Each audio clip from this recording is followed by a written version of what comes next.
तर गाव पातळीपर्यंत संघटना असली पाहिजे. 11 पैकी 10 विधानसभेचे सदस्य येणं हे बोलणं आहे, अवघड नाहीये. परंतु यासाठी जर तुम्हाला जिल्हा परिषद राखायची असते, सदस्य संख्या वाढवायची असेल, विधानसभेमध्ये आपली संख्या जास्त करायची असेल, संघटनेशिवाय पर्याय नाही. जिथे संघटना सक्रिय आहे, जिथे कार्यकर्ता सक्रिय आहे, त्याच्याशिवाय पक्षाला यश नाही. आणि त्यामुळे आपल्याला फार मोठं आव्हान आहे. एवढे सदस्य येणं हे सहजासहजी शक्य नसतं. एक सदस्य आणण्यासाठी जीवापाड मेहनत घ्यावी लागते.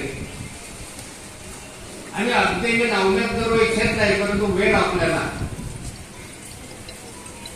फार वेळ आहे असं मला वाटत नाही.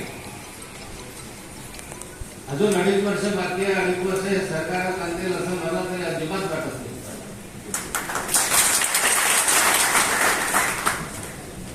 कारण आज सरकार नावाचं काय म्हणतात की सरकार नावाची चीज आता अस्तित्वातच नाही असं स्थिती आहे.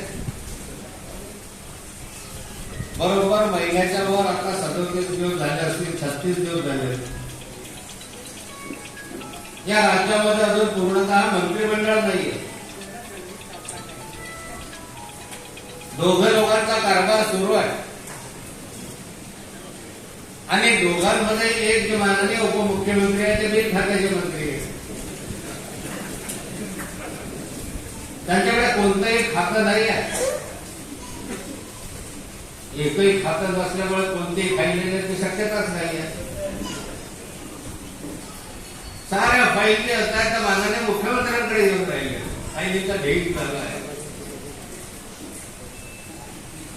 निर्णय घ्यायला या राज्यामध्ये आज कुणीही नाही आहे. राज्यमंत्री नाही, मंत्री नाही, मुख्यमंत्री स्वतः याबाबत निर्णय प्रत्येक फाईलचा घेऊ शकत नाही अशी स्थिती आहे. राज्यामध्ये जनता हवालदिल आहे. सर्व महाराष्ट्रामध्ये पावसामुळे हाहाकार माजला. शेकडोच्या संख्येनं माणसं वाहून गेले, मरण पावले.